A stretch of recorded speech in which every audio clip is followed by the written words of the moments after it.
എല്ലാവർക്കും സ്വാഗതം അമേസിംഗ് റേയിലെ പുതിയൊരു വീഡിയോയിലേക്ക്. ഇന്ന് നമ്മുടെ കൂടെ നമ്മുടെ പ്രിയപ്പെട്ട വേണുചേട്ടനാണ്. ചേട്ടൻ്റെ അടുത്ത് കുറച്ചും കൂടെ കാര്യങ്ങൾ ചോദിച്ചറിയാൻ വേണ്ടിയിട്ട് ചേട്ടനെ ഞാൻ സ്വാഗതം ചെയ്യുകയാണ്.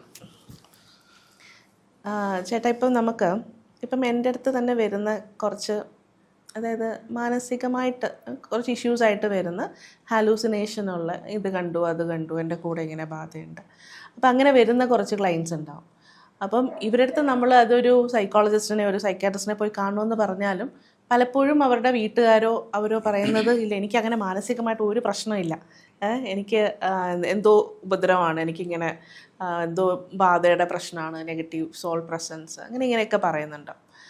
അപ്പം ചേട്ടന് അങ്ങനെ എന്തെങ്കിലും അനുഭവം ഉണ്ടായിട്ടുണ്ടോ? അതായത് ഇങ്ങനെ മാനസിക അസുഖമായിട്ട് ഇങ്ങനെ പലരും ഈ പൂജയൊക്കെ ചെയ്ത് ഇങ്ങനെ ഒരുപാട് ഇങ്ങനെ പറ്റിക്കപ്പെടുന്ന കുറേ ആളുകളുണ്ട്.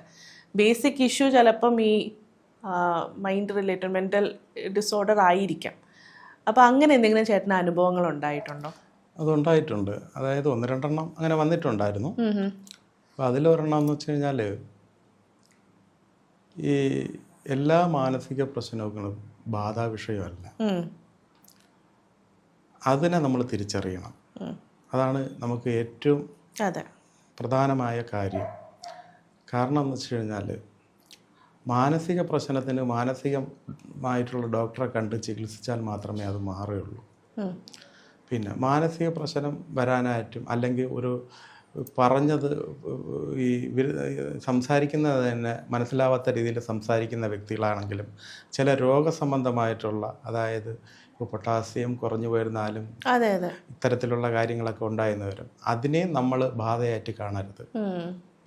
അതിനെ അപൂർവം ചില ജ്യോതിഷന്മാരും മാന്ത്രികന്മാരും അത് ശ്രദ്ധിക്കാതെ അത് ബാധയാണെന്ന് പറഞ്ഞ് പൂജ ചെയ്യുന്നവരുണ്ട്, അപൂർവം ചില ആൾക്കാർ. അപ്പം അതിനെ നമ്മൾ തിരിച്ചറിയാനുള്ള ഒരു ഇത് വേണം. അത് അറിഞ്ഞില്ല എങ്കിൽ അതൊരു വലിയ അപകടത്തിലേക്ക് പോകും. കാരണം അവരുടെ രോഗത്തിനാണ് ചികിത്സ ആവശ്യം. അത് മനസ്സിൻ്റെ രോഗമാണെങ്കിൽ മനസ്സിൻ്റെ രോഗം, ശരീരത്തിൻ്റെ രോഗമാണെങ്കിൽ ശരീരത്തിൻ്റെ. ഇപ്പം ചേട്ടന് ഓട്ടോ റൈറ്റിങ്ങിലൂടെ അത് മനസ്സിലാക്കി കൊടുക്കാനും പറ്റുമല്ലോ. അതായത് ഓട്ടോ റൈറ്റിങ്ങിലൂടെ എന്ന് പറയുമ്പോഴത്തേക്കും, ഇപ്പോൾ ഒരാൾക്ക് ഒരു മാനസിക പ്രശ്നമാണെങ്കിൽ നമ്മൾ അത് നോക്കുമ്പോൾ തന്നെ നമുക്ക് അറിയാൻ പറ്റും. അതെങ്ങനെ അറിയുമെന്ന് ചോദിച്ചാൽ എനിക്ക് പറയാൻ പറ്റില്ല. മനസ്സിലായി. അത് അവിടുത്തെ സമയം, സാഹചര്യം, അവസ്ഥ പോലെ ഇരിക്കും. അപ്പോൾ ഒരു കാര്യം പറയാം. ഇപ്പോൾ ഒരു സോള് ഒരാളിനെ നിയന്ത്രിക്കുന്നു എങ്കിൽ ആ വ്യക്തി, ആ സോള് നിയന്ത്രിക്കുന്ന വ്യക്തി നമ്മുടെ മുന്നിൽ വന്നു കഴിഞ്ഞാൽ നമ്മുടെ മുഖത്ത് നോക്കി സംസാരിക്കില്ല. നമ്മളെ കണ്ണിലേക്ക് അവർക്ക് നോക്കാൻ പറ്റില്ല. അവരറിയാതെ തന്നെ അവർ ഒളിഞ്ഞു മാറുന്ന ഒരവസ്ഥയാണ്. ഒരു കോൺഫിഡൻസ് ഇഷ്യൂ പോലെ തോന്നും അല്ലേ? അതായത് നമ്മുടെ മുഖത്ത് നോക്കി സംസാരിക്കുന്നത്. അത് നമുക്ക് സ്പഷ്ടമായിട്ട് നമുക്കത് അറിയാൻ പറ്റും. ആ സമയത്ത് നമ്മൾ അവരെ ശരീരത്തിൽ തലയിലോ കയ്യിലോ ഒന്ന് തൊട്ട് കഴിഞ്ഞാലോ അല്ലെങ്കിൽ നമ്മൾ അടുത്തേക്കൊന്ന് ചെന്നിരുന്നാലോ അവർ വളരെ സ്പീഡായിട്ട് ബാക്കിലേക്ക് മാറും. അപ്പോൾ നമുക്കത് അറിയാൻ പറ്റും. ഇത് മറ്റ് രോഗങ്ങളൊന്നുമല്ല, ഇത് ബാധയാണ് എന്നുള്ളത്. ആ സമയത്ത് നമുക്കത് ക്ലിയർ ചെയ്ത് മുന്നോട്ട് പോകാൻ പറ്റും. അല്ലാതെ നമുക്ക് ഒരു മാനസികമായോ ശാരീരികമായോ പ്രശ്നമുള്ള ആൾക്കാർ ഈ സോളിൻ്റെ പ്രസൻസ് ഉള്ളതുപോലെ തന്നെ പ്രകടമാക്കിയെന്ന് വരാം എന്നും പറഞ്ഞ് നമുക്ക് അതിനെ പൂജ ചെയ്യാനോ അതിന് ആ രീതിയിൽ ഓട്ടോ റൈറ്റിങ്ങിലൂടെ മനസ്സിലാക്കി കഴിഞ്ഞാൽ നമ്മൾ പിന്നെ കുറച്ചുകൂടെ അവരെ വീക്ഷിച്ച് അത് അവർ ശരിക്കും ബാധാ വിഷയമാണോ എന്നുള്ളത് അവരുമായിട്ട് സംസാരിക്കാൻ ശ്രമിക്കും. അപ്പോൾ ശരിക്കും നമുക്ക് ഇതുപോലെയുള്ള കേസസ് നമുക്കൊരു സൈക്കോളജിസ്റ്റിൻ്റെയോ ഒരു സൈക്കാട്രിക് സപ്പോർട്ടോ കൊടുത്തുകൊണ്ട് തന്നെ തീർച്ചയായും അത് വേണം. അത് വേണം. കാരണം എന്ന് വെച്ച് കഴിഞ്ഞാൽ മനുഷ്യൻ്റെ പ്രശ്നങ്ങളെന്ന് പറഞ്ഞു കഴിഞ്ഞാൽ പല തരത്തിലാണ് പ്രശ്നം. 100 കണക്കിന് പ്രശ്നങ്ങളാണ്. അത് ഏതൊക്കെയാണ് എന്തൊക്കെയാണെന്നുള്ളത് വേർതിരിക്കാൻ വലിയ പാടാണ്. അതിനെ നമ്മൾ വേർതിരിച്ച് കാണണമെങ്കിൽ ഒന്ന് നമുക്ക് ഒരു പവർ ഉണ്ടായിരിക്കണം. അതുപോലെ ഇപ്പം നമ്മുടെ അടുത്ത് വരുന്ന ക്ലയൻസിനെ ആണെങ്കിലും ആ ഒരു ബോധത്തിലോട്ട്, ആ ഒരു അവയർനെസ്സിലോട്ട് കൊണ്ടുപോകാൻ പറ്റണം. കാരണം ഇപ്പോൾ ഇവർക്ക് ഇങ്ങനെ ഒരു വിഷയം ഉണ്ടെങ്കിലും, ഇപ്പോൾ എന്തെങ്കിലും ഒരു നെഗറ്റീവ് പ്രസൻസ് ഉണ്ട്, നമ്മളത് മാറ്റിയാലും അവർക്ക് പിന്നെ അതിന് കൗൺസിലിംഗ് കൊടുത്തുകൊണ്ട് നമ്മൾ ആ ഒരു സപ്പോർട്ട് കൊടുക്കണം. അല്ലെങ്കിൽ വീണ്ടും അവർക്ക് ആ ഒരു പേടി ഇങ്ങനെ കിടക്കുകയായിരിക്കും. അവർക്കത് മനസ്സിലാക്കി കൊടുക്കണം. അത് ഇന്നതാണ് കാര്യം, അതെ, അത് എന്തുകൊണ്ടാണ് അത് ചേട്ടൻ എങ്ങനെ ഇപ്പം ബാധയല്ല. അല്ല, എൻ്റെ ഒരു ഡൗട്ട്, ചേട്ടനിപ്പോൾ ഇങ്ങനെ നോക്കുമ്പോൾ ഒരുപാട് കേസസ് ചേട്ടൻ ചെയ്തിട്ടുണ്ടല്ലോ, ഇതിനകത്ത് മെയിൻ ആയിട്ടുള്ള ഇഷ്യൂ നമ്മളുടെ ഒരു എനർജി കുറഞ്ഞിരിക്കുന്ന സമയത്താണോ ഈ ഒരു ബാധേൻ്റെ ഒരു അറ്റാക്ക് ഉണ്ടാവുന്നത്? ഈ എനർജി കുറഞ്ഞു പോയെന്ന് വിചാരിച്ച് ബാധ വരുന്നതല്ല. ആ ബാധ വന്നെന്നും വരാം. മനസ്സ്, ഞാൻ അതാണ് ഉദ്ദേശിച്ചത്. മനസ്സ് അവർ ഏതിനെയും അന്ധമായി വിശ്വസിക്കുക, ഏതിനെയും അന്ധമായി വിശ്വസിക്കുക എന്നുള്ളതാണ്.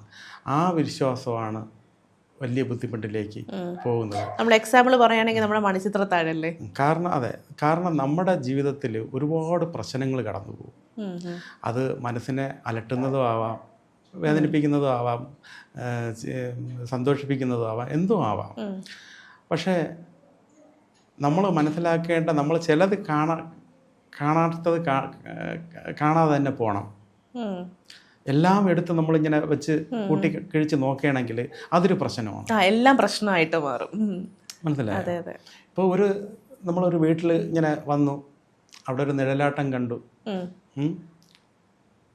അത് കഴിയുന്നതും അത് എന്തെങ്കിലും ആയിരിക്കും എന്ന് വിചാരിച്ച് വല്ല പൂച്ചയോ നായോ ഓടിയതായിരിക്കാം എന്ന് വിചാരിച്ച് തൽക്കാലം കളയുക. അതെ, ഈ പേടിയുള്ളവര് ഇങ്ങനെ ചിന്തിച്ച് തന്നെ അത് മാനിഫെസ്റ്റ് ചെയ്യും. ഇത് അവരിങ്ങനെ ഇരുന്ന് ഒറ്റയ്ക്കാണെങ്കിൽ അവരിങ്ങനെ ചിന്തിക്കും. അതെ. അപ്പോൾ ആ ചിന്തിക്കുന്ന സമയത്ത് അവരുടെ കണ്ണിൽ ചിലപ്പോൾ ഒരു പക്ഷേ അവർ വിചാരിക്കുന്ന രൂപത്തിൽ തന്നെ അത്. അതെ, എനിക്ക് അങ്ങനെ ഒരു എക്സ്പീരിയൻസ് ഉണ്ടായിട്ടുണ്ട്. ചിന്തകളിൽ തന്നെ അങ്ങനെ മാനിഫെസ്റ്റ് ചെയ്ത് എടുത്ത് അതങ്ങനെ സൈക്കോളജിക്കൽ ഇഷ്യൂ ആയി മാറിയിട്ടുള്ള കേസ് ഞാൻ ഈ ഭയം രോഗമാകും, അതാണ് പ്രശ്നം. അപ്പോൾ രോഗം ആയിക്കഴിഞ്ഞാൽ അതിന് ഡോക്ടർ തന്നെ വേണം. അപ്പോൾ കഴിയുന്നതും നമ്മൾ അന്ധമായിട്ട് ഒന്നിനെയും എടുക്കരുത് എന്നുള്ളതാണ്. നമ്മുടെ ജീവിതത്തിൽ പല സംഭവങ്ങളും ഉണ്ടായെന്ന് വരാം. കഴിയുന്നതും നമ്മളായിട്ട് നിന്നുകൊണ്ട് തന്നെ അത് പരിഹരിച്ച് പോകാൻ ശ്രമിക്കുക. നമ്മൾ മറ്റൊരാൾക്ക് നമ്മുടെ മൈൻഡിനെ കൊടുക്കാതിരിക്കുക. ഇത് നല്ലൊരു ടിപ്പാണ് ആക്ച്വലി. ഇപ്പം നമ്മുടെ കുടുംബത്തിൽ ആർക്കെങ്കിലും ഇങ്ങനെ ഒരു പേടിയോ ഭയോ ഉണ്ടെങ്കിൽ അവർക്ക് ആദ്യമേ നമ്മളുടെ ഒരു സപ്പോർട്ട് കൊടുത്ത്, അല്ലേ? തീർച്ചയായും അത്, അല്ലെങ്കിൽ ഒരു കൗൺസിലിംഗ് ചെയ്ത് അത് ചിലപ്പം എന്താ പറയുക, ആദ്യം ഈ പറയുന്ന ഈ പിച്ചും പേയും ഒക്കെ അവരുടെ ഉള്ളിൽ കിടക്കുന്ന ഭയമായിരിക്കാം ഈ സംസാരിക്കുന്നത്. ചില ആൾക്കാർ വിളിക്കുന്നുണ്ട്, അവർ വർഷങ്ങൾ കൊണ്ട് വിളിക്കുന്നുണ്ട്. ഈ വിളിക്കുന്നതൊക്കെ ഈ പ്രശ്നങ്ങളാണ് അവർക്ക്, ഇങ്ങനെ തൊട്ട് പ്രശ്നങ്ങളാണ്. നമ്മൾ ആദ്യം കുറച്ച് കാര്യങ്ങളൊക്കെ പറഞ്ഞു കൊടുത്താലും മനസ്സിലാവില്ല. പിന്നെ എന്ത് ചെയ്യുന്ന പറയാം, ഞാൻ വെറുതെ ഇരുന്ന കാര്യങ്ങൾ പറയും. ഇത് എന്താ വെച്ചാൽ ഒരിക്കൽ അവർക്ക് എന്തെങ്കിലും എക്സ്പീരിയൻസ് ഉണ്ടായി കഴിഞ്ഞാൽ, നേരത്തെ പറഞ്ഞ കണക്ക് ഒരു പൂച്ചയോ പട്ടിയോ എന്തെങ്കിലും കുറുകെ ചാടിയാലും ഞാൻ പരിശോധിക്കാൻ ചെയ്യുന്നത് വെറുതെ ഇരുന്ന് ഓരോന്ന് ഇവര് പിന്നെയും നമ്മൾ പറയുമ്പോൾ അതെല്ലാം ഉണ്ട് എന്നവർ പറയും. അപ്പോൾ അത് കഴിഞ്ഞ് കുറച്ച് സമയം കഴിയുമ്പോൾ ഞാൻ അവരുടെ അടുത്ത് തിരുത്തി പറയുകയും ചെയ്തു, നിങ്ങളൊന്ന് ഞാൻ ഒന്ന് പഠിച്ചതാണ്, ഞാൻ ഈ പറഞ്ഞതൊന്നും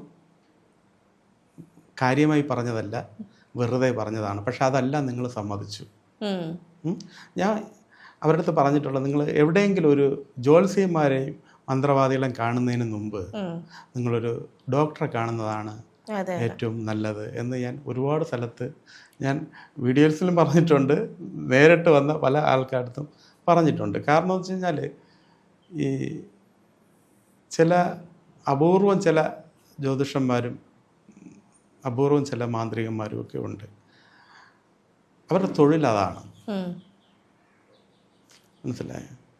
അപ്പോൾ അതുകൊണ്ട് ചെല്ലുന്ന ഒരു കാര്യം ഇല്ല എന്ന് പറയാൻ അവർക്ക് ബുദ്ധിമുട്ടാണ്, പറ്റിക്കപ്പെടാതിരിക്കുക. മനസ്സിലായോ? അപ്പോൾ അതുകൊണ്ട് കഴിയുന്നതും നമ്മളെ തന്നെ സ്വയം ഒന്ന് ചെക്ക് ചെയ്ത് നോക്കുക. അതെ, നമ്മൾ എങ്ങനെയാണ്, എന്താണ് എന്നുള്ളത്. പിന്നെ അത് ചെക്ക് ചെയ്യുമ്പോൾ തന്നെ നമുക്ക് അറിയാൻ പറ്റും നമ്മളിലുള്ള പ്രശ്നം എന്താണെന്നുള്ളത് അറിയാൻ പറ്റും. അല്ലാതെ നമ്മൾ പ്രശ്നങ്ങൾ മറ്റൊരാളുടെ അടുത്ത് കൊടുത്തു കഴിഞ്ഞാൽ നമ്മളെ അവരെ ഏൽപ്പിച്ചു എന്നുള്ളതാണ്. പിന്നെ അവർക്ക് എങ്ങനെ വേണമെങ്കിലും അതിനെ വളയ്ക്കാനും ഒടിക്കാനും ഒക്കെ പറ്റും. അപ്പോൾ അതിനുള്ള ഇട വരുത്തരുത്. അപ്പോൾ കഴിയുന്നത് വീട്ടിനകത്ത് ജീവിക്കുന്ന സമയത്ത് ഒരുപാട് പ്രശ്നങ്ങളുണ്ടാകും. ആ പല പ്രശ്നങ്ങളും നേരിട്ട് കണ്ട് പരസ്പരം പറഞ്ഞു തീർക്കേണ്ടത് പരസ്പരം പറഞ്ഞു തീർക്കുക, കരഞ്ഞു തീർക്കേണ്ടത് കരഞ്ഞു തീർക്കുക, ദേഷ്യപ്പെട്ട് തീർക്കേണ്ടത് ദേഷ്യപ്പെട്ട് തീർക്കുക. ഒരു കാര്യം ഒന്നിൽ കൂടുതൽ പ്രാവശ്യം ആവർത്തിക്കുമെങ്കിൽ നമ്മൾ ചിന്തിക്കുക, ഞാൻ എന്തുകൊണ്ട് അത് ചെയ്യുന്നു, എന്തുകൊണ്ട് ഞാൻ അത് പറയുന്നു, റിപ്പീറ്റ് ചെയ്യുന്നു എന്നുള്ളത് നമ്മൾ മനസ്സിലാക്കണം. അല്ലാതെ അതെല്ലാം ബാധയാണ് എന്ന് പറഞ്ഞ് വിചാരിച്ചു കഴിഞ്ഞാൽ നമ്മളെ കയ്യിലെ പൈസയും പോവും, അവസാനം ഉള്ള വിശ്വാസവും പോവും, സമാധാനമില്ലാത്തൊരു ജീവിതമായി മാറുകയും ചെയ്യും. അതെ. അപ്പോൾ ഒത്തിരി സന്തോഷം ചേട്ടാ, അമേസിംഗ് ഗ്രെയിൽ നമ്മൾക്ക് വേണ്ടിയിട്ട് ഇത്രയും സമയം സ്പെൻഡ് ചെയ്തതിന്. Thank you so much. നന്ദി.